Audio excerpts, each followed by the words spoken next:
reunidos para mais uma semana de atividades aqui na Casa Espírita. Que a paz do Mestre envolva e acolha todos nós aqui presentes nessa noite fria, mas aquecendo os corações com mais uma noite de estudo.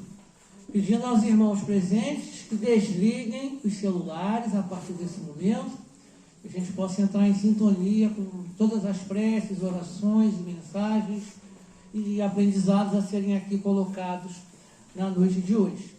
E a Márcia vai fazer a nossa leitura de preparo de ambiente na noite de hoje. Tempo de desabrochar. Chega um tempo que é hora de desabrochar. Nenhuma flor fica a vida inteira como botão. Querendo ou não, nos abrimos para as belezas da vida, mas também somos colocados perante as dores do mundo. Não podemos nos deixar contaminar. Devemos vibrar no positivo. Assim, as vibrações inferiores se desmancham. Nossa maior arma é o amor.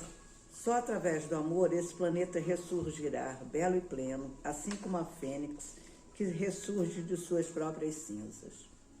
Esse planeta ressurgirá bela para que as criaturas de Deus vivam todo o seu esplendor baseado no amor ao próximo. Assim, as dores serão sanadas. Não haverá disputas, nem preconceitos, nem intolerâncias. Todos, finalmente, entenderão que são filhos do mesmo Pai. E se aqui se encontram neste momento, é para ajudar a transformar esse planeta num lugar de luz, onde todos possam viver em paz, onde possam entender que a proposta é uma só. Somos unos com o Pai. Todos, no fundo de sua alma, almejam a mesma coisa, unirmos ao Pai. Para isso, temos que nos desnudar, para podermos mostrar toda a nossa fragilidade. Assim, não teremos o mais forte nem o mais fraco. Teremos seres humanos em seu mais puro esplendor. Não haverá desigualdade. Todos seremos iguais perante o nosso Pai. Deixemos aflorar toda a nossa doçura, todo o nosso amor, sem medo de sermos usados. Que o amor floresça no coração dos homens, hoje e sempre. Pois assim encontraremos a paz que tanto procuramos. Nesse momento, então, vamos nos preparar para a nossa prece inicial, elevando nossos pensamentos, nosso coração. Senhor Deus, nosso Pai, estamos aqui mais uma vez reunidos em vosso nome, em vosso amor, para mais uma noite de estudos aqui na casa. Agradecemos a sua presença salutar, da espiritualidade superior, de todos os irmãos, encarnados, desencarnados, aqueles que vêm à casa presentemente pela primeira vez, e que ao sairmos daqui, todas as mensagens aqui nos colocadas possam nos auxiliar na nossa jornada, na nossa evolução, na nossa caminhada. Gratidão, Senhor, fica conosco hoje e sempre, que assim seja, graças a Deus. Então, com muita alegria, a gente recebe na noite de hoje nosso irmão José Henrique, com o tema A Ciência da Paz. José Henrique, seja bem-vindo. Boa noite, queridos irmãos. Como disse o mestre amado e querido, que a paz esteja conosco. Por que Jesus falava sempre aonde ia, que a paz esteja, ele dizia, convosco?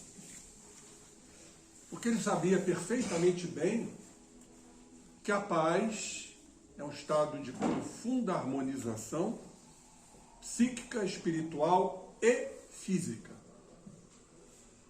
Diríamos que quem está em paz está harmonizado e, consequentemente, isento até de enfermidades, claro, cada um cumprindo sua lei de causa e efeito, mas poderíamos dizer assim, que estando em paz, nós estamos fazendo uma profilaxia, uma prevenção de doenças. Haja vista os transtornos que ora graçam na nossa humanidade, os transtornos de ansiedade. E a ansiedade é uma patologia que gera uma série de distúrbios, não vamos aqui enumerá-las, tanto de ordem mental, psíquica, espiritual, assim como da organização física. Então vamos apenas rememorar o que a nossa irmã fez aqui, que é uma técnica plausível de adquirirmos essa paz interior, que não é a paz profunda. Essa paz profunda é um atributo crístico de Jesus, mas já é um caminho. Então ela nos deu aqui uma técnica de inspiração e expiração. Mas é uma respiração, como dizem os estudiosos, eles chamam de respiração ao largo. Ou seja, uma inspiração profunda, onde o ar, o oxigênio, venha se alojar em todos os nossos campos pleuropulmonares. E vem lá do grego, essa respiração ao largo, que significa iessá. Olha como as coisas são interessantes. De iessá veio o termo, o vocábulo Yeshua, Jesus. Yeshua é Jesus. E também tem um significado de libertação. Então a inspiração é uma forma de nos libertarmos. De quê? Das nossas crenças, dos nossos valores. Então isso é muito utilizado na meditação, uma forma de nos encontrarmos. É uma forma de nós nos analisarmos. Então é uma bênção, porque o autoconhecimento é uma bênção. É só através dele que nós vamos proceder no processo de transformação.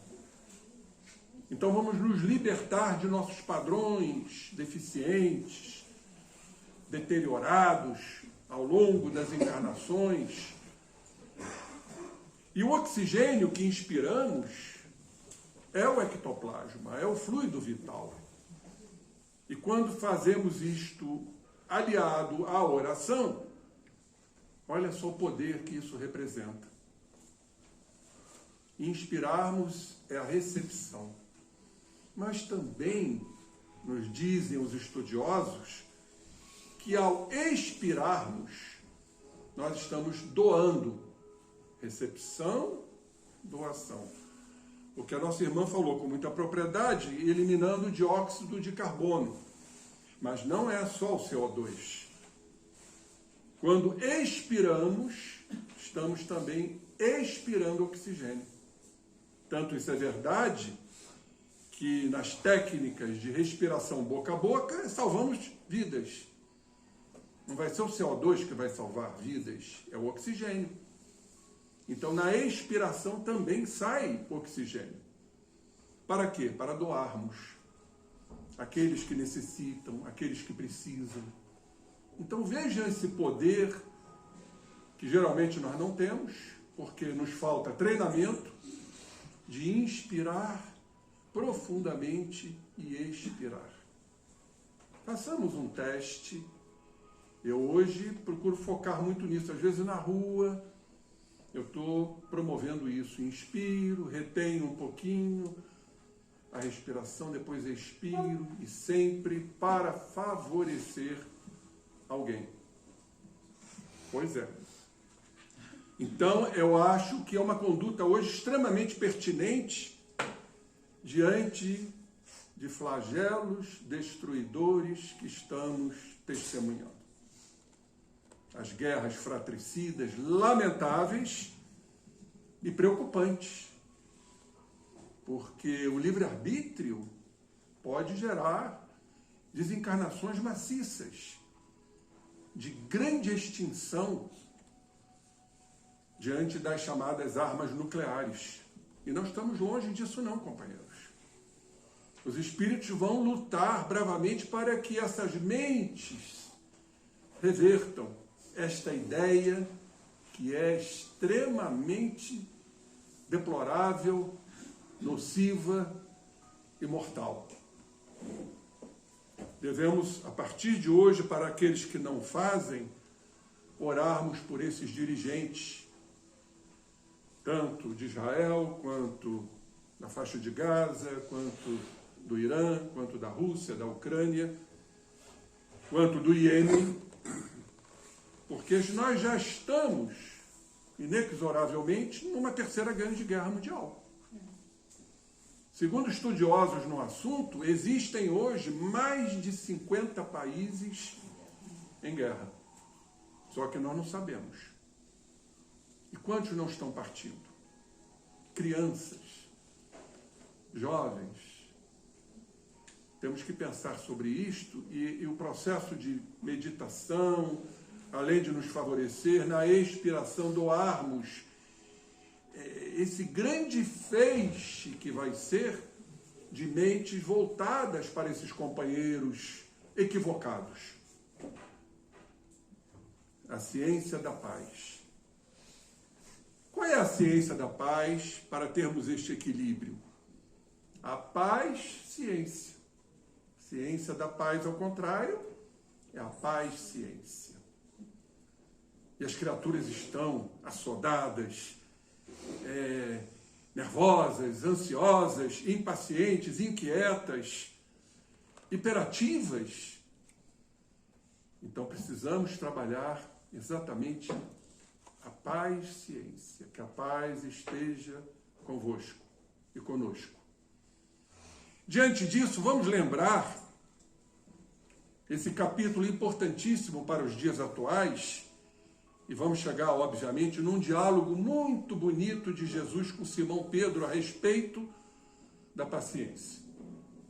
Mas vamos lá no capítulo 6, terceira parte do Livro dos Espíritos, da lei de destruição.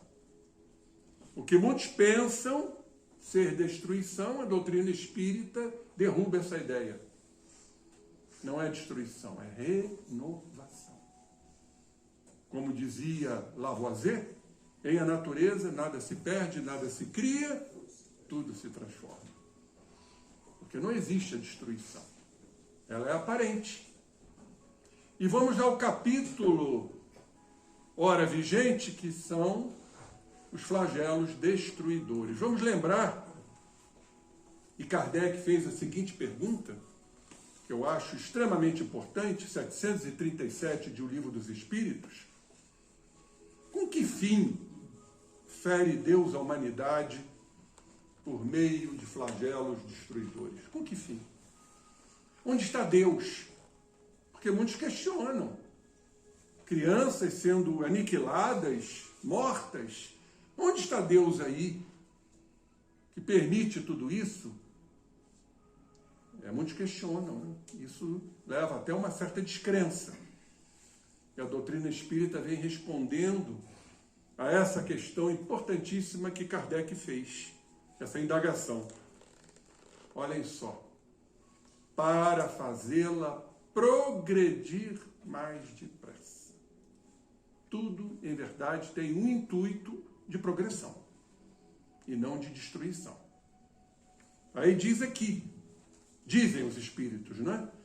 Já não dissemos ser a destruição uma necessidade para a regeneração moral dos espíritos?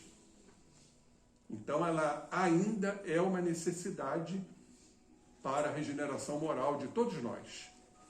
Porque em cada nova existência sobe um degrau na escala do aperfeiçoamento.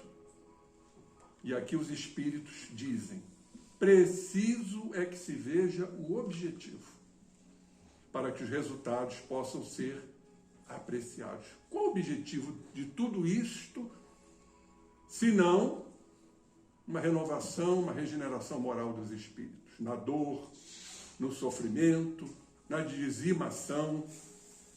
Quantos não vão se esclarecer?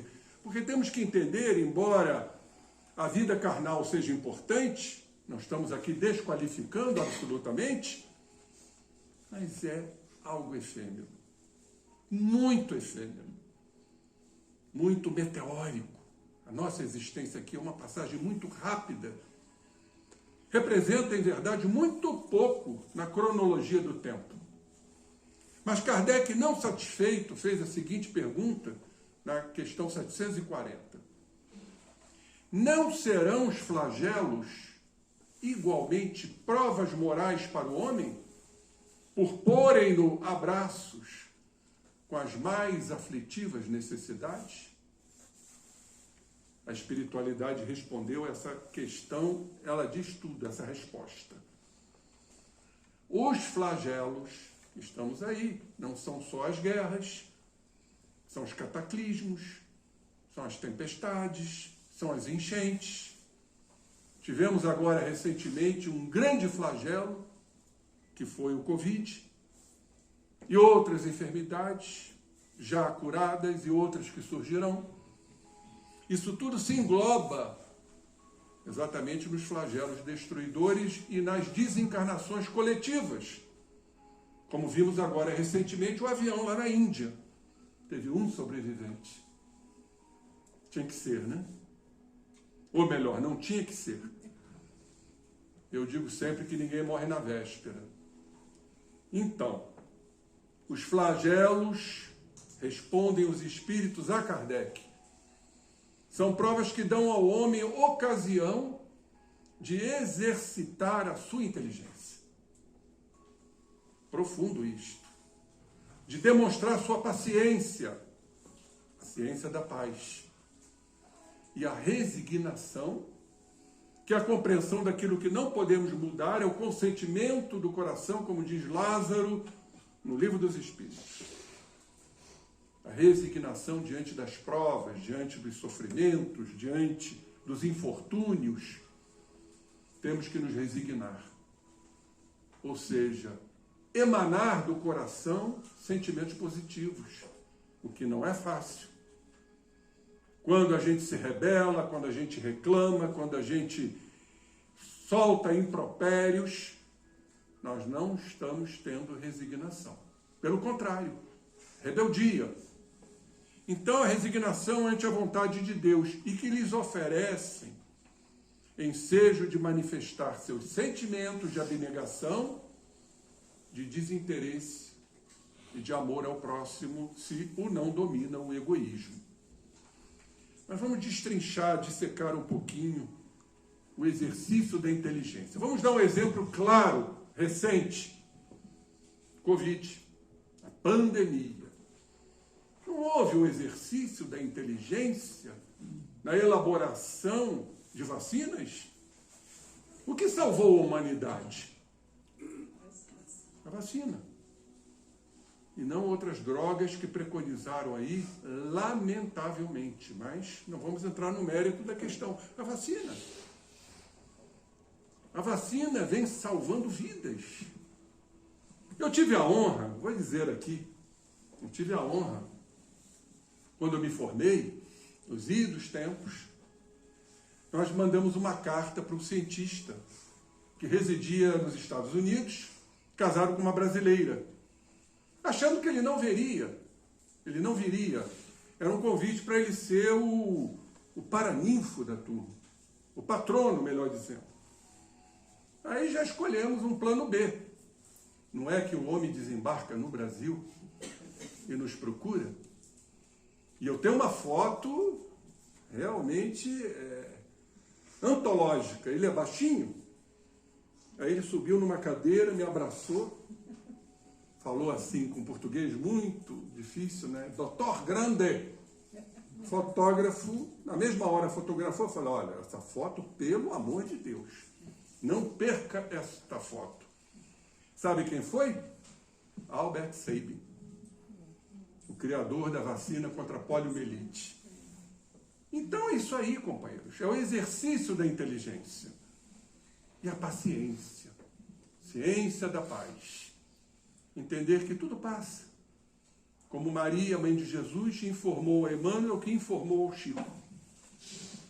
E Maria mandou dizer o seguinte, diga a ele, ao Chico Xavier, que tudo passa.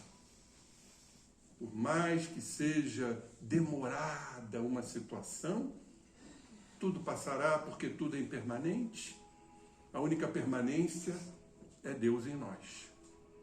Como diz um grande filósofo, devemos deixar passar tudo o que passa e retornar ao que permanece.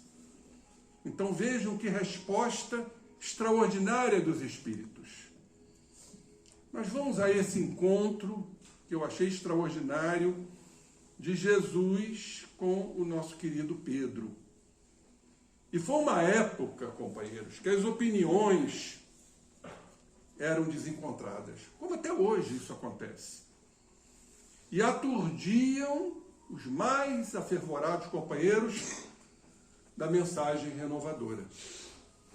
Por quê? Comentava-se, e era até entre os apóstolos, ainda no início, a necessidade de uma revolução. Será que hoje está sendo diferente? A revolução? Estamos vendo aí esta guerra. Então, porque eles queriam que a revolução cristã que Jesus trouxe triunfasse, para derrubar a casa senhorial de César. Sabemos que a Judéia, antigamente, era dominada pelos romanos. E aí, estendendo as forças por toda parte, para tornar Israel soberana, conforme os anúncios antigos. Será que hoje não está havendo uma repetição depois de 2000 anos? Querendo ser a soberana? Não vamos questionar posicionamentos políticos. Nós estamos vendo claramente certos extermínios extremamente dolorosos. E por isso as paixões ferviam, entusiasmando os sentimentos, mas também perturbando as mentes. Porque Jesus não trouxe a revolução pelas armas, pela violência, pela dominação, pela opulência. A revolução do Cristo foi do amor. Amar a todos indistintamente. Foram as lições de Jesus. Amar os que vos perseguem, os que vos caluniam. Amar uns aos outros como eu vos amei. Nós ainda não entendemos muito este amor. Mas as mentes ficaram perturbadas diante desta revolução. E tinham pessoas credenciadas que se transformavam em informantes insensatos, gerando embaraços injustificáveis para o ministério do amor. E a frivolidade desenfreada se encarregava de conduzir nimbos. Nimbos são nuvens espessas, que são nuvens precursoras de tempestades. Mas Jesus prosseguia impertérrito. Olha que termo bonito. Impertérrito, quer dizer, corajoso, intimorato, intrépido. Jesus não desistia da incementação da sua mensagem no solo de todos os corações. E aí nós temos que abrir um parênteses para o nosso trabalho. Porque muitos não se acham credenciados para este trabalho de renovação. Fala-se muito do aportamento de espíritos que colocam nomes, crianças cristais, crianças índigos. Na verdade, é a geração nova de Kardec, está em A Gênese. São os brandos. São os brandos que herdarão a terra. E são esses que vão transformar este ambiente de beligerância, de belicosidade, em paz. Mas, irmãos, não vamos aqui aspirar para que tudo aconteça da noite para o dia. É um trabalho lento. Desencarnam alguns, encarnam outros. Imaginem transformar uma humanidade de bilhões de habitantes. E aí vamos enaltecer o nosso papel. O nosso papel como espíritas é realmente superlativo, de grandiosa aplicação. Por isso eu trouxe aqui os trabalhadores da última hora, em que Erasto, discípulo de Paulo, nos dá uma imensa responsabilidade, a missão dos espíritas. Eu gostaria aqui de me desculpar frente a Erasto, porque nos parece que são só os espíritas que vão transformar, que serão os trabalhadores, quando não. Não importa. Eu conheço ateus extremamente bons e generosos. E conheço espíritas complicados. Como diz a Clélia, e muito. Então eu vou pedir autorização a Erasto e trocar a missão dos espíritas para a missão dos cristãos.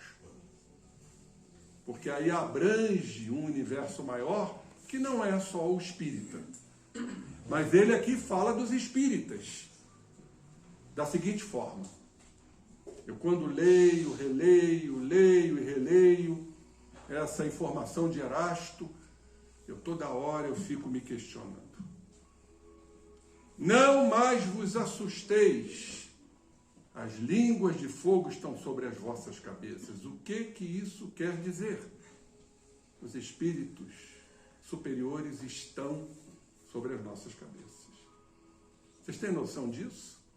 Como nós somos velados, protegidos pelos espíritos superiores para a nossa missão, mas aqui ele diz: ó verdadeiros adeptos do Espiritismo. Quem são esses verdadeiros adeptos do Espiritismo? Não é só os que vêm aqui fazer palestra, não. Não é só aqueles que contribuem para a campanha do quilo, por exemplo. São os que fazem o bem. Porque o Espiritismo, podemos assim dizer, no seu tríplice aspecto, é uma filosofia, é uma ciência e é uma religião que mexe nas estruturas, fere as estruturas da criatura humana. Então nós poderemos ser adeptos do espiritismo ou do cristianismo, como queiram, dentro de casa, no trabalho, numa palavra de consolo, num amigo desesperado, à beira do suicídio. Por isso que ele diz aqui: sois os escolhidos de Deus. Vocês têm noção dessa responsabilidade? Ide e pregai. O que é a pregação? É só aqui? Não. É a pregação do dia a dia, de palavras confortadoras, amigas, acolhedoras. E mais, diríamos que é o exemplo. Por isso há aquela frase que todos conhecem, que as palavras convencem, mas os exemplos arrastam. E aqui eu abro mais um parênteses. O lar. O lar está precisando de exemplos. E os exemplos quem dão são os pais. Saindo desta permissividade, desta vulgaridade, desta banalidade materialista de ser. Porque certamente eles vão nos ouvir e vão nos ver e vão nos julgar. Então a pregação da palavra divina é o exemplo. É chegada a hora em que deveis sacrificar a sua propagação, os vossos hábitos, os vossos trabalhos, inclusive, e as vossas ocupações fúteis. Como nós desperdiçamos tempo com futilidade, com frivolidade. É um dos grandes óbices, é o desperdício do tempo que nós temos. E os espíritos, quando lá chegam no mundo espiritual, segundo as comunicações que nos são passadas, eles lamentam, estão desapontados pelo tempo perdido. Ide e pregai, repete Erasto, convosco estão os espíritos elevados. O que queremos mais? Certamente falareis a criaturas que não quererão escutar a voz de Deus. Claro que existem os rebeldes, os resistentes. Sabem por quê? Que essa voz os exorta ou as exorta incessantemente ao que eles não querem ter, a abnegação. Pregareis o desinteresse aos avaros, desapego à matéria, a abstinência aos dissolutos, a mansidão aos tiranos domésticos. Sabem aqueles que fora de casa são verdadeiras damas, dentro de casa são tiranos? Como aos déspotas também. Palavras perdidas eu sei, mas não importa. Faz-se mister, regueis com os vossos suores o terreno onde tendes de semear, porquanto ele não frutificará e não produzirá, senão sob os reiterados golpes da enxada. Trabalho, gente. E da charrua, é o arado, né? Evangélicas. E Erasto termina aqui, nessa comunicação dada em Paris, 1863. Ide e pregai. Essa é a missão dos espíritas, a missão dos cristãos, os missionários do bem. Não importa de que religião. Mas Jesus, vamos voltar a esse foco, transitando pelas estradas, nas praias formosas, entre crepúsculos ardentes e apaixonados, a sua misericórdia estendia as mãos do auxílio e do esclarecimento, sem que ele se deixasse impressionar por aquele tumulto em crescimento ameaçador. Imagine Jesus enfrentando tudo isto, aquelas leis de Moisés duras, ríspidas, aquelas mentes totalmente convertidas para aquelas leis e não para o amor indistinto, irrestrito. Mas era uma Galileia bucólica, muito simples, que fascinava Jesus na sua alma sensível. Principalmente as pessoas modestas e afáveis, cujos problemas, e hoje não está muito diferente, se resumiam às questões de quê? Da sobrevivência, das desigualdades sociais, ora presentes. Mas isso tudo oferecia ao Rabi a alegria de diminuir-lhes as preocupações. Mas a Judéia, no entanto, áspera e adusta, ressequida, será que está sendo diferente? Se repletava de problemas e dificuldades entre as tricas farisaicas dos fariseus, as intrigas, as conjunturas infelizes de uma política insensata e avara. Peregrinando pelas terras verdes dos galileus, o verbo de Jesus, iluminado, cantara o belíssimo sermão da montanha, as bem-aventuranças. E já que estamos falando da ciência da paz, não podemos esquecer que Jesus nos disse, numa de suas bem-aventuranças: bem-aventurados os pacíficos, os que vivem em paz, porque esses sim serão chamados filhos de Deus. É aquele que vive a paz, não profunda como a do Cristo, mas uma paz equilibrante, uma paciência diante dos trabalhos, diante dessa correria que a sociedade nos proporciona. O sermão da montanha, as suas lições, sempre repassadas por Jesus com uma grande meiguice, assim como de esperança. É o que nos move. E não achar que estamos chegando ao caos, a chamada entropia. Pelo contrário, é retrair para renascer. Isso é muito importante. O processo encarnatório é isto. O perispírito ele não se reduz à miniaturização para depois crescer, para formar a divisão celular, formar o embrião, o feto, que virá à vida. Então, é como se fosse uma contração e uma expansão. Olha que coisa interessante. É o coração, a sístole e a diástole. A sístole e a diástole. A esperança. Quando nós temos a certeza dessa esperança, tudo será mais fácil. Porque se tivermos a paz, a paciência, se tivermos a resignação, a tolerância, aliás, se nós repararmos bem, paciência e tolerância são duas coisas, são dois estados que se acasalam muito bem. Porque o tolerante geralmente é paciente. E o paciente é tolerante com relação ao outro.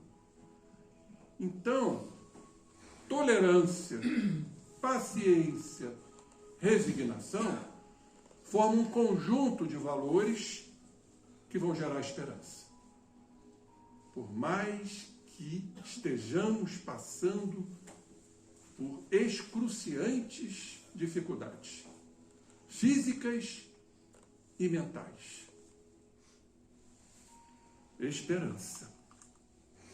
Bom, Jesus então levantava moribundos, mantinha viva a chama do amor, naquele país dos sentimentos humildes, favorecendo-os com um alento esperançoso diante de um amanhã ditoso, que é o que temos que ter, um amanhã ditoso, que tudo isso passará. São momentos apenas de conturbações momentâneas. Companheiros, tudo passará. Todavia, na difícil região dos judeus, não obstante o seu amor incansável, Jesus sofria ciladas, astúcias, sofismas, porque pretendiam surpreendê-lo em algum equívoco diante dos dispositivos do estatuto legal, mas não conseguiam. Ele continuava fiel ao programa que o Pai Maior lhe traçara. E, portanto, ele se fizera um apoio, uma segurança aos fracos, uma resistência a eles, à medida que a mensagem dele refugia naquelas paisagens ermas dos que haviam tombado no desespero, na descrença, na apatia, na baixa autoestima, nas frustrações. Mas, após o atendimento da multidão, como de costume, sempre ávida e necessitada, enquanto aquela terra ardia ao cair do velário da noite, o manto da noite, o nosso querido pescador de almas, Pedro, Simão Pedro, buscou, inquieto, impaciente, não ocultando as suas apreensões naquele momento. A ressurreição de Lázaro levantara os ânimos contra Jesus. Nós sabemos muito bem que não houve ressurreição. Lázaro, ele era portador de uma enfermidade neurológica denominada de letargia, quase morte. E ali, então, já existiam alguns pontos de necrose pela má oxigenação. Então, achavam que Lázaro estava morto, quando não. Jesus não poderia derrogar as leis do Pai, trazer a vida ao morto. Isso não existia e não existe. Então, a ressurreição de Lázaro levantaram os ânimos contra ele. E a promessa de que demoliria o templo de Jerusalém, onde os mercadores faziam seus comércios, e o reergueria em 3 dias. E foi exatamente os 3 dias do retorno do Cristo, materializado, para mostrar que a morte não existe, e que ele estava ali. Até para o descrente Tomé, fez com que Tomé tocasse nas suas feridas. Então, isso tem um significado simbólico muito interessante. Jesus veio trazer a imortalidade. Jesus veio trazer exatamente a esperança de que nada termina no túmulo. Bom, num estado de espírito inquieto, impaciente, o velho amigo acercou-se do rabi. Pedro, sereno, Jesus sempre sereno, tranquilo, paciente, em paz, sobre uma gentil pérgola arrebentada em flores. E foi direto ao assunto. Senhor, como proceder diante das ameaças que nos chegam, levando-nos a receios justificáveis quanto ao futuro do Evangelho? Então a gente nota aí um procedimento de insegurança muito grande de Pedro. Um espírito ainda em construção. Era um homem de uma irretocável personalidade. No entanto, ainda temeroso, ainda inseguro, querendo, como os outros, que Jesus usasse a força para estabelecer a segurança do Evangelho. O que Jesus respondeu para Simão? Tendo paciência. Tranquilamente respondeu Jesus. E Pedro, não satisfeito, inquiriu Jesus: devemos então aguardar a agressão sem tomarmos qualquer iniciativa? Voltou a inquirir o grande amigo.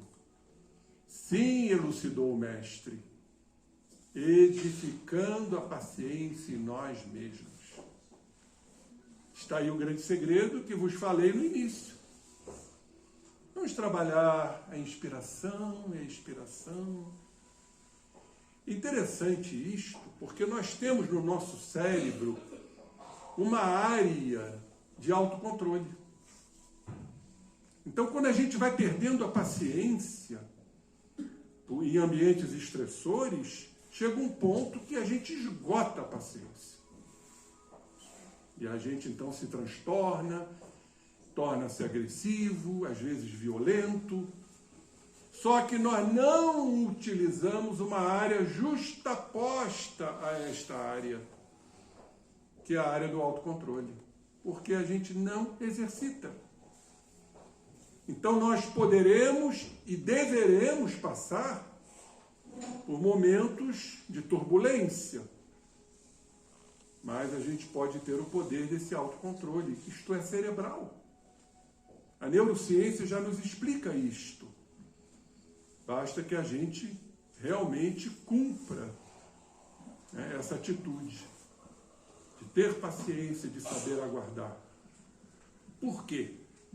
Olhem o que Jesus nos diz. A paciência dar-nos-á inspiração. Além da inspiração espiritual, ela vem também com a inspiração pulmonar. E aí vamos ter força para agir com discernimento e sem precipitação. Então, quem não tem paciência, porque também não inspira, e está fechado às inspirações espirituais, esses não agem com discernimento e sem precipitação. São precipitados. Mas, Senhor, arguiu o companheiro, que sobremostrava uma surda irritação, não seria lícito que se instalasse o reino de Deus de imediato? E a revolução que pregas tivesse início? Então Pedro, equivocado, queria que Jesus utilizasse o seu poder, a sua força, para derrubar a casa senhorial do César, pelas guerras que estamos vendo hoje, se não isto. Guerra de egos, os conflitos da humanidade. Talvez, quando se tomem providências, seja tarde demais, não te parece, mestre? Jesus, então, inspirando, profundamente, fitou o céu de turquesa, cravejado de círios estelares, e sem perder a serenidade esclareceu. Com paciência, meu querido irmão, conseguiremos provar a excelência da nossa luta. Porque muitos pensam que ser resignado é um conformado, que vai cruzar os braços e deixar que as coisas aconteçam. Não é isto.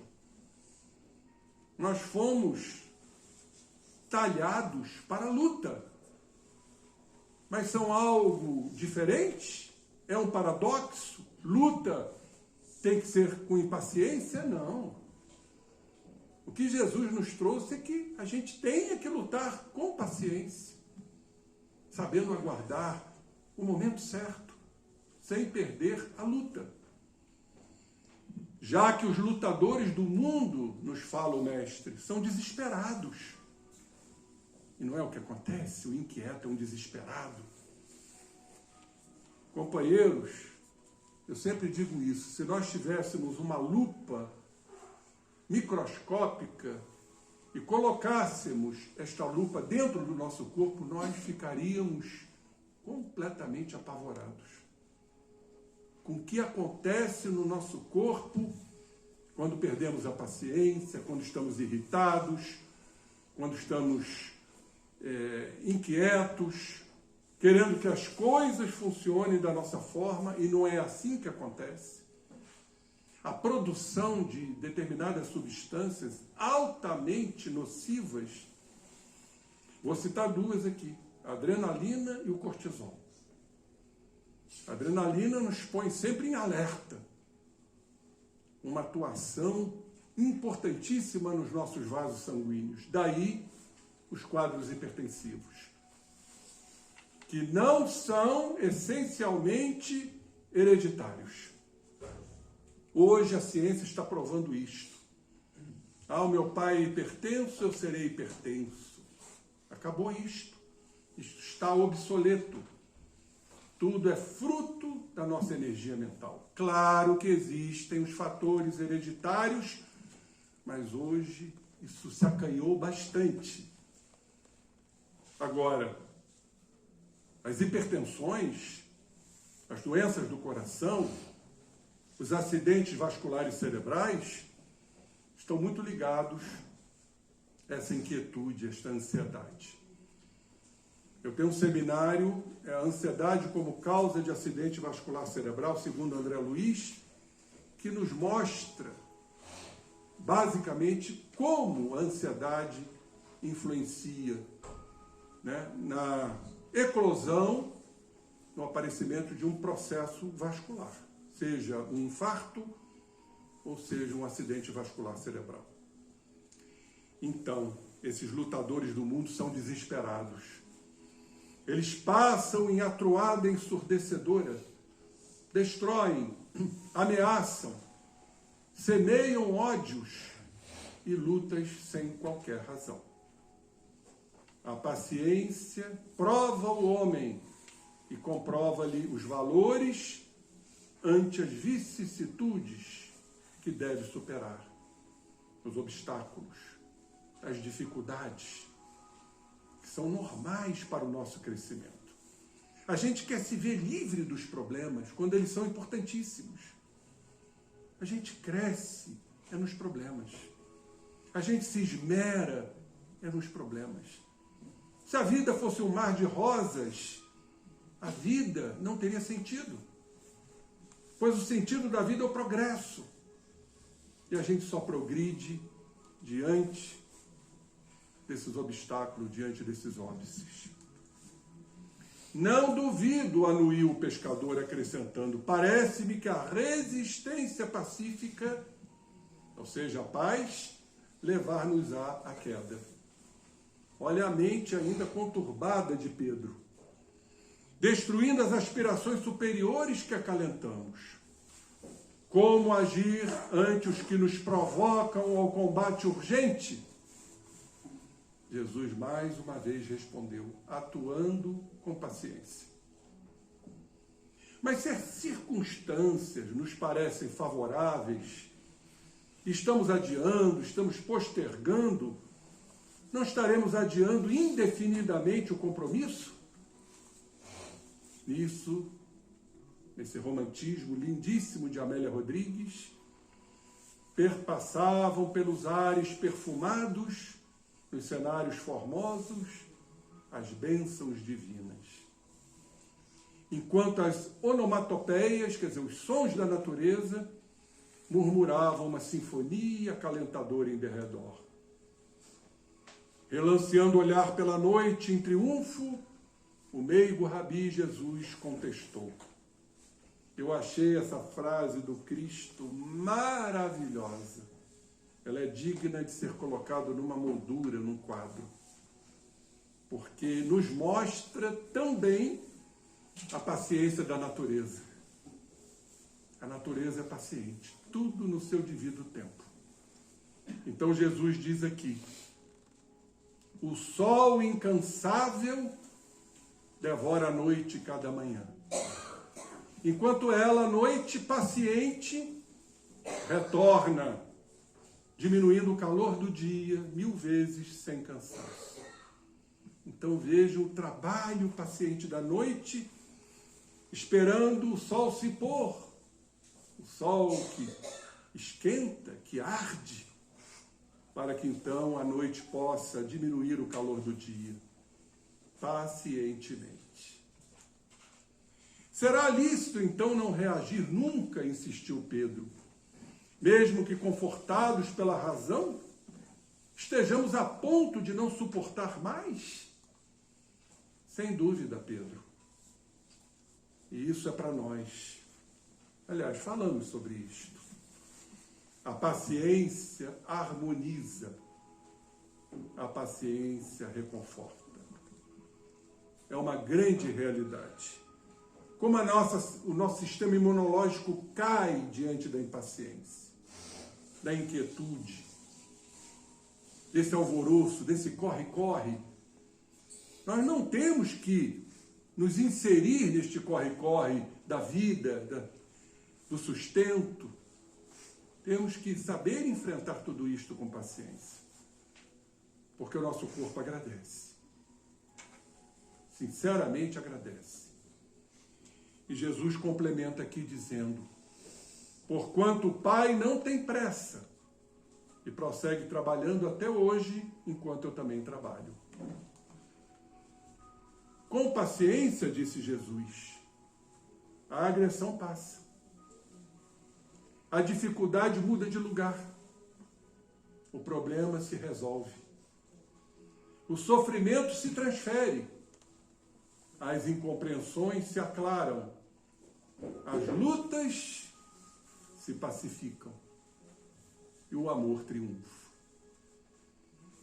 Realmente, se a gente puder pegar este parágrafo, redigir, mandar para esses dirigentes que estão lutando, uma luta em glória, uma luta onde estão morrendo irmãos, chamamos de assassinato fratricida, ou seja, de irmãos, porque todos somos filhos do mesmo pai, sendo russo, ucraniano, americano, árabe, judeu, todos somos filhos do mesmo pai.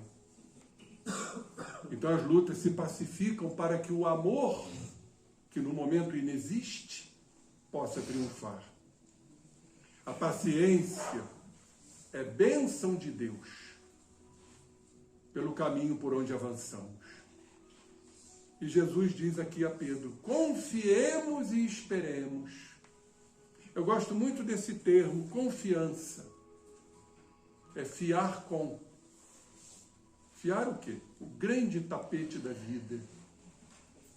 Ou seja, estamos fiando um tapete divino com o Pai. Por isso a confiança, a certeza, a fortaleza interna, a fé. Porque quando a gente confia, o nosso grão de mostarda vai virar um arbusto e depois virá uma árvore. É a fé robusta que Kardec nos fala, que encara a razão face a face em quaisquer épocas da humanidade. A fé realiza verdadeiros prodígios. E a paciência, a ciência da paz, nos dará a palma dela, a benefício de nós mesmos. Depois dessa lição, Jesus silenciou. Enquanto o relógio do tempo continuava a trajetória da eternidade. Dias após esse diálogo com Simão Pedro, Jesus entrou em triunfo em Jerusalém, paciente. Ele provou o fel da traição, da amargura, da soledade, e na cruz, com paciência, alcançou a plenitude da vitória. Como herói invencível de todos os tempos, esperando por nós. E Jesus estará esperando por nós. Porque alcançaremos pela evolução indiscutível, incontestável, a condição de espíritos puros. Jesus chegou ao ápice. Jesus não precisa mais nada para acrescentar no seu amor profundo, irrestrito, incondicional e a sua sabedoria. Mas ele não paralisou. Ele chegou à culminância espiritual, mas continua trabalhando. Continua sendo um dileto servidor do Pai. Na construção como co-criador de orbes, de órbitas, de planetas, de estrelas, de sóis, neste universo infinito em que habitamos. Por isso, companheiros, porque eu escuto muito isto, que Jesus continua evoluindo. Essa criatura está sendo antidoutrinária. A evolução para, o trabalho não. Jesus evoluiu, chegou à condição de espírito puro, de inalterável felicidade, sem precisar reencarnar, como ele não precisava encarnar entre nós. Apenas veio como o grande Messias, o grande missionário, para nos trazer essa beleza, as bem-aventuranças, o seu evangelho, que está tudo em nós. Apenas muitos estão fechados, obliterados, fechados nos seus valores, nas suas crenças, nas suas fixações mentais. Nós sabemos perfeitamente bem que tudo é uma questão de tempo. Temos que ter paciência com esses diretores aí, esses dirigentes, promotores da guerra. São filhos de Deus. Chegarão a essa destinação como nós também vamos chegar. Não temos que ter ódios, posicionamentos. Tudo são equívocos. Há uma tendência nossa de nos colocarmos, de nos posicionarmos. Porque atende aos nossos interesses de ordem social, de ordem política, de ordem econômica. Mas se eu disser que Hitler, que Stalin e outros ditadores, déspotas, um dia chegarão onde Jesus chegou, eu estarei mentindo? Por isso a doutrina espírita libertadora, redentora, veio nos trazer o progresso para todos. E, queridos irmãos, o progresso é só através dos métodos, das condutas, das diretrizes encarnatórias. É inadmissível entendermos a existência única. E depois, vamos para o céu, vamos para o inferno, vamos para o purgatório. E uma criança pueril, de 2 anos de idade, como essas que estão sendo exterminadas, qual a explicação para tudo isto, senão a reencarnação? onde está a divina presença, onde está a justiça paterna para seres que ainda nem abriram os olhos. E os natimortos? É uma pergunta que faço. Por que Deus, que cria a alma, Ele cria tudo, vai permitir que um ser, um espírito, fique só no útero e dali desencarne? Não fez nenhum bem, não fez nenhum mal. Fica então a pergunta: para onde vai esse espírito? Volta para Deus? O que ele fez? Ele cumpriu a bondade, cumpriu os valores morais, o sermão da montanha? Ou então vai para as regiões trevosas? O que ele fez também para ir para as regiões trevosas? Então isso está caducando dentro da inteligência humana, que questiona, que pergunta, e hoje nós não temos mais a Inquisição para nos levar às fogueiras. Isso é obra do passado. As fogueiras hoje existem sim, para queimar a prazo as nossas imperfeições. A fogueira não está fora de nós, a fogueira está dentro de nós, pela dor, pelo sofrimento que exauça a criatura. E ela então, mediante a dor, vai se aperfeiçoar, vai se educar e principalmente, como diz Leon Denis, vai se sensibilizar. Vai sair do endurecimento, daquele emparedamento característico do orgulho e do egoísmo, para ser um legítimo filho de Deus. Que a paz esteja conosco, sejamos pacientes. A Clélia deu aqui a dica: inspirarmos e expirarmos, recepcionarmos e doarmos. Hein? Umas 500 vezes, às vezes. Ah, o dia inteiro. O dia inteiro. Nós seremos os grandes beneficiados, fisicamente, mentalmente e espiritualmente. Muita paz para todos. O nosso irmão José Henrique irá fazer a nossa prece de encerramento. Neste momento de profunda reflexão, de interiorização, vamos formar aqui nesse instante, esse grupo aqui presente, uníssono, homogêneo, uma grande corrente mental,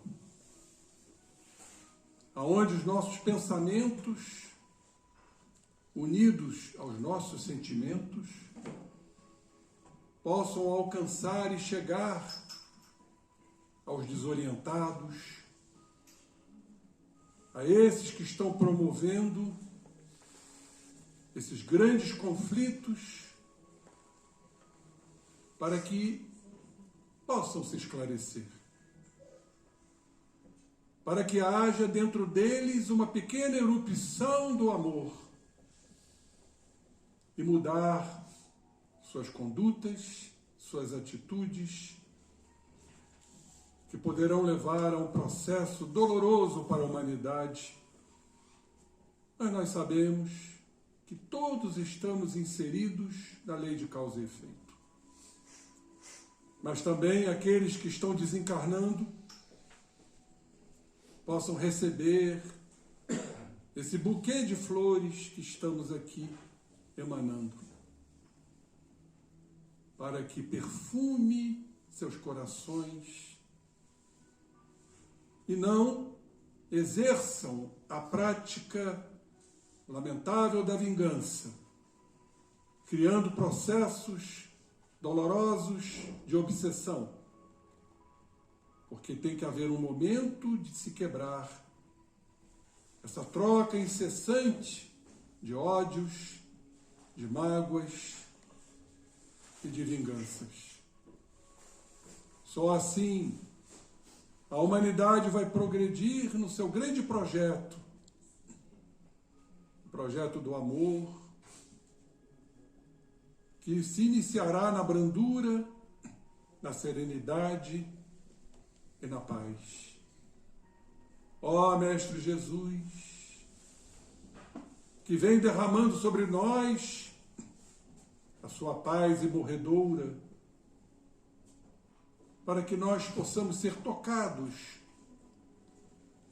na sua divina bênção, no seu divino amor. Sabemos que tudo se encaminhará para isso, mas ficamos, de certa forma, tristes, embora entendendo as finalidades e os objetivos, por essas criaturas que estão incursas nessas guerras, nas dores, nos sofrimentos, nas desencarnações maciças, nesses flagelos destruidores. Então, queridos irmãos, façamos uma corrente poderosa, claro, assessorada pelo nosso Mestre Maior, porque já estamos ajustados e alinhados, de certa forma, em suas leis, essas leis que estão em nós. Pedimos então a Ti, Jesus, encerrando esta noite, que falamos tanto da paz, que Tu estejas em nós, alimentando nossos corações, e sermos verdadeiramente os Teus trabalhadores da última hora. Só temos a agradecer, genuflexos, este momento tão especial, tão nobre e tão amoroso. Obrigado, Jesus. Obrigado por esta oportunidade que nos é concedida. E a Ti rogamos que esteja sempre conosco, hoje, agora e sempre. Graças a Deus. Então, obrigado pela presença, pelo silêncio respeitoso. Possamos seguir em paz para os nossos lares, com a paz do Mestre. Boa noite a todos.